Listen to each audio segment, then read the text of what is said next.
linchamientos, condenas sin juicio. Son hechos sin remordimiento a los negros para formar un clima de violencia racial. En el país donde nací, To the Department of State, Washington, October 6, 1952. Subject, Josephine Baker, press interviews in Buenos Aires.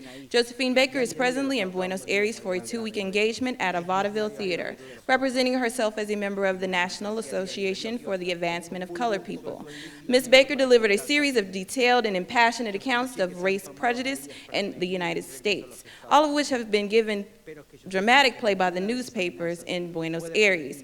Ms. Baker delivered her opening discourse on Tuesday, November 4, the evening following her benefit performance at Teatro Colón for the Eva Perón Monument Fund.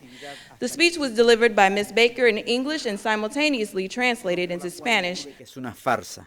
Los negros en Estados Unidos son objetos de amenazas e intimidación.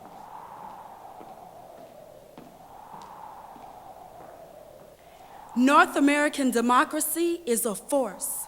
The United States Negroes are the objects of threats and intimidations, lynchings, condemnations without trial, electrocutions which are dealt out coldly to Negroes in order to form the climate of racial violence. In the country where I was born, they speak of democracy and of civilization, while Negroes are sent to die in Korea.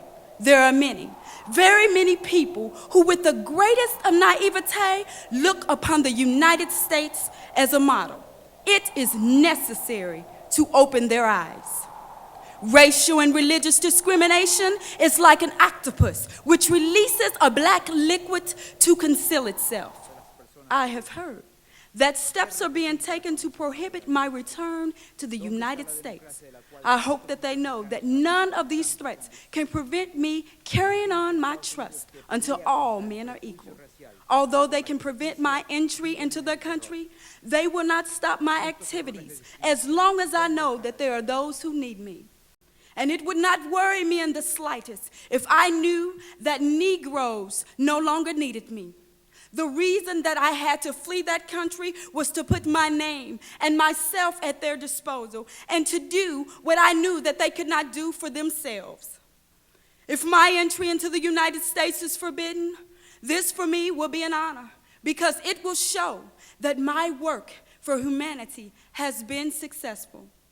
Ladies and gentlemen, I have spoken to you about the horrors existing in a country which calls itself the guiding democracy of the world. I ask you, should such horrors exist in any country, and especially in one which wishes to govern the world?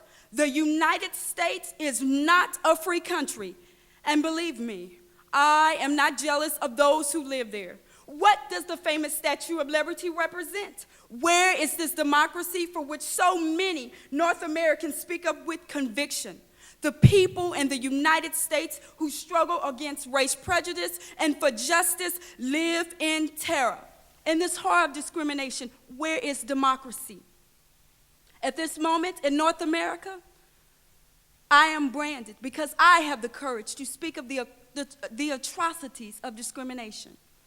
In the white newspapers of North America, there is hardly ever anything printed about the Negroes. But I am the latest news. I am the traitoress. I am the undesirable. I am the traitoress. Havana, to the director. Yesterday, Josephine Baker picketed Vado's...